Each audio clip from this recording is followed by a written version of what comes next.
grupo de poder en México, el actual grupo en el poder, ha tomado la decisión de inducir un cambio generacional en sus filas.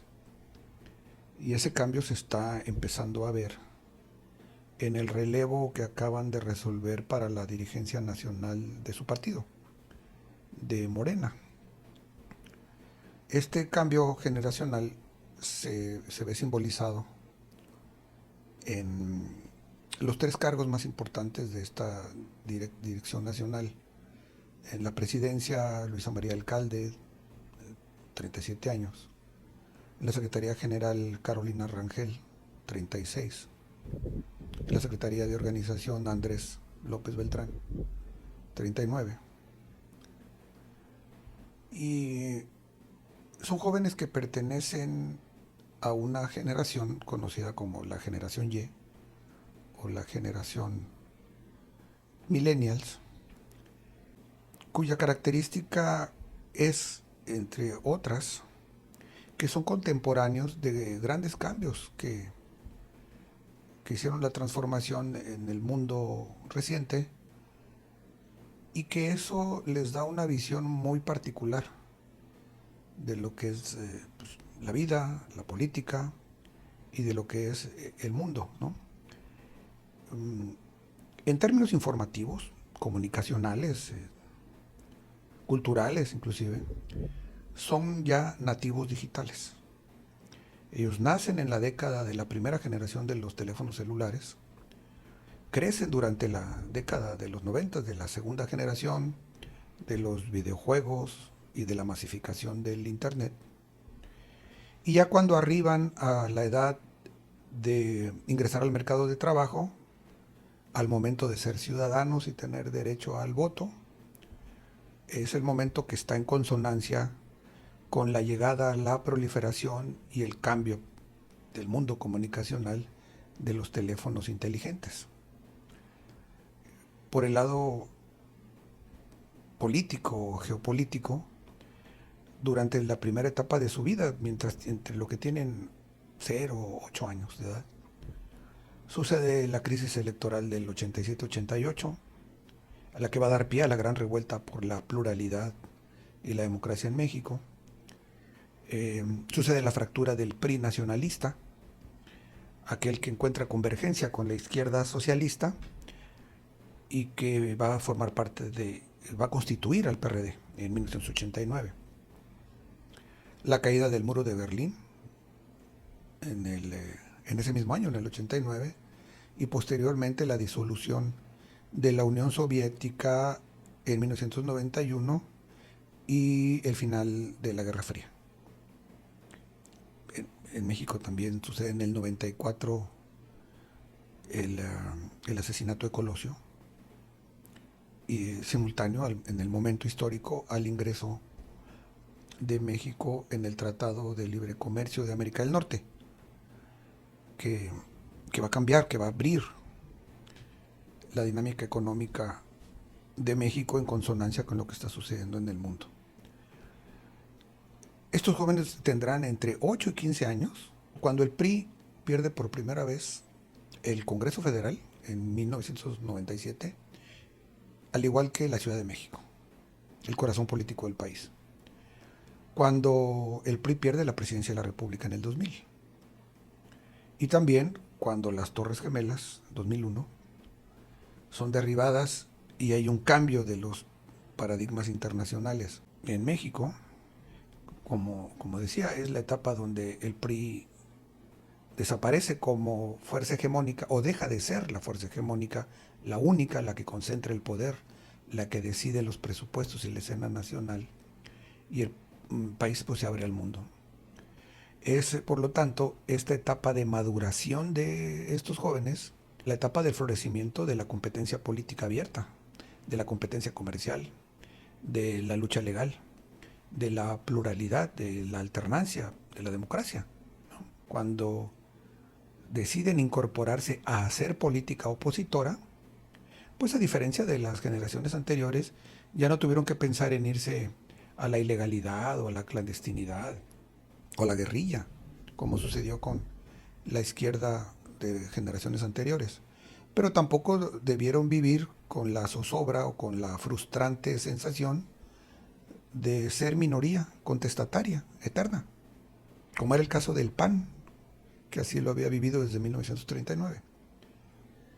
De hecho, su primer enemigo a vencer no fue el PRI, sino el PAN, porque ellos tienen su primera oportunidad, posibilidad para poder votar en una contienda presidencial en 2006, cuando López Obrador es por primera vez candidato a la presidencia de la República. Y desde luego que esa experiencia, la elección misma y todas las secuelas controvertidas posteriores, que fueron controvertidas en extremo, seguramente pues habrá marcado su forma de ver y de entender la lucha política en México, y de ahí han de haber definido también el camino que deberían de seguir, convirtiéndose entonces a partir de su propia experiencia en cachorros del obradorismo.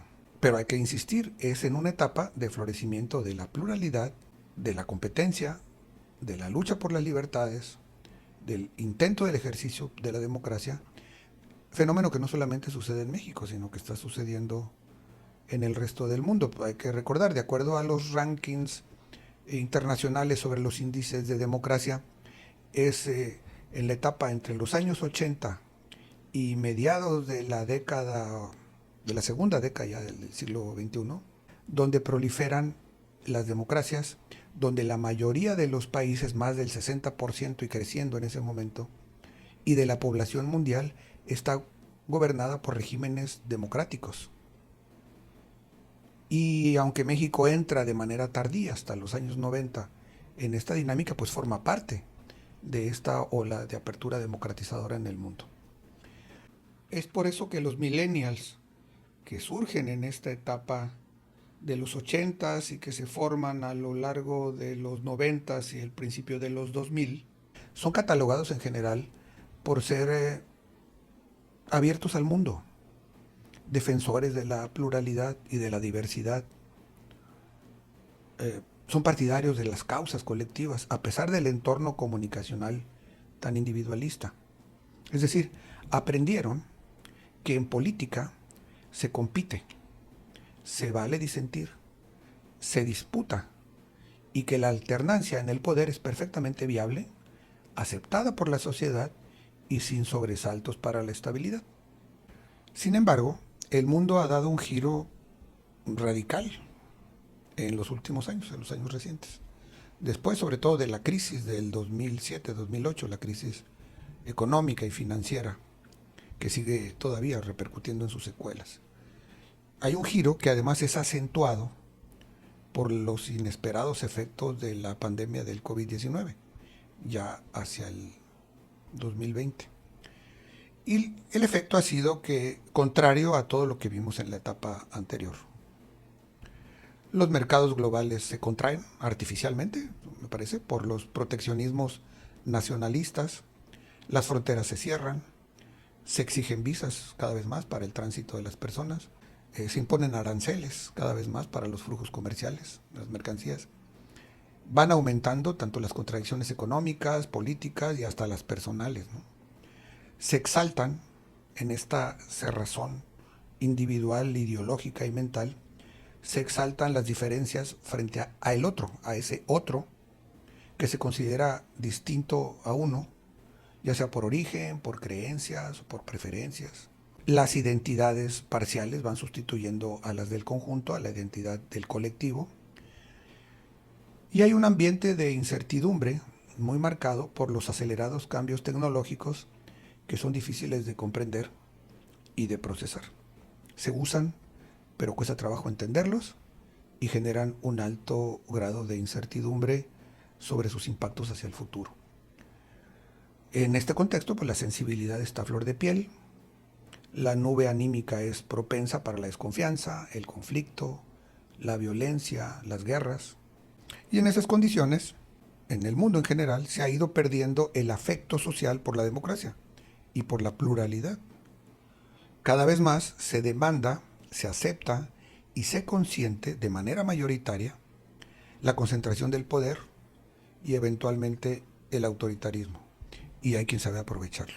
Y entonces estos mismos rankings que he mencionado anteriormente sobre los índices de democracia registran que desde el 2018 en adelante hay una progresiva y consistente disminución de los países que viven en democracia, estando ya por debajo de la mitad de la población mundial y tendiendo a disminuir hacia un tercio.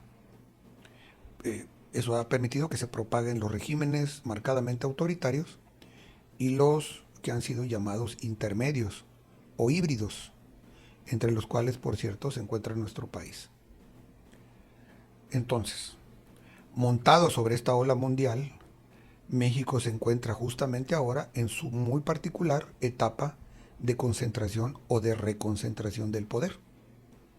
La mayoría política absoluta que se ha derivado de las elecciones del 2 de junio de ahora del 24 y su consecuente aplicación en nuevas leyes, mandatos que han impulsado y decidido Morena, pues están poniendo a prueba el concepto de democracia a la mexicana. Es un momento complejo que estos jóvenes deberán navegar, estos jóvenes dirigentes de Morena, ya sea gobernando o imponiendo desde el poder la condición que han heredado de ser mayoría absoluta. Existe la duda razonable sobre si serán ellos quienes tomen las decisiones más importantes en Morena, las que habrán de impactar significativamente en la política nacional, o si es solo una dinámica de fogueo y de proyección hacia el futuro, mientras las decisiones se toman realmente en otra parte, ya sea en el gobierno federal, entre los gobernadores, entre los grupos de poder de facto que se van constituyendo, o incluso hasta por el jefe político histórico de Morena. Eso se sabrá con el tiempo y con los hechos. Por lo pronto hay que reconocer que para decidir en el juego, pues hay que estar en el juego. Y ellos, pues ya están ahí. Ya veremos de qué están hechos. Pero se ha dicho también que por el caso de por lo menos dos de estos jóvenes dirigentes, el hecho de ser hijos de sus influyentes padres, pues sin esa condición no estarían en este nivel del juego político. Puede ser. Pero eso por sí mismo pues, no descalifica sus capacidades personales. Además, hay que tomar en cuenta que no son los únicos de su generación que están presentes en el juego. Más bien, representan a su generación, incluso a la de los más jóvenes. Por lo tanto, no se puede obviar ni regatear que hay una decisión acertada en Morena al foguear y proyectar a sus jóvenes cachorros. Es una medida audaz que muestra el dinamismo con el que se está moviendo el grupo en el poder para perfilar su continuidad. Y es una dinámica que sobresale si se contrasta con la esclerosis y con la parálisis que muestran los partidos opositores, los otrora gobernantes, que no atinan a encontrar su lugar en el juego ni a los dirigentes adecuados para transitar con éxito la nueva etapa del régimen de partidos en México. Entonces, más que ver este cambio generacional como un hecho aislado, impuesto desde arriba, creo que en realidad marca una tendencia que se debe tomar en cuenta. Los millennials y quienes le siguen han llegado y van a prevalecer. Ahora bien, dependiendo de cómo se conduzcan y de la forma donde pongan sus prioridades y sus principios, habrán de estar yendo a favor o en contra de su propia generación.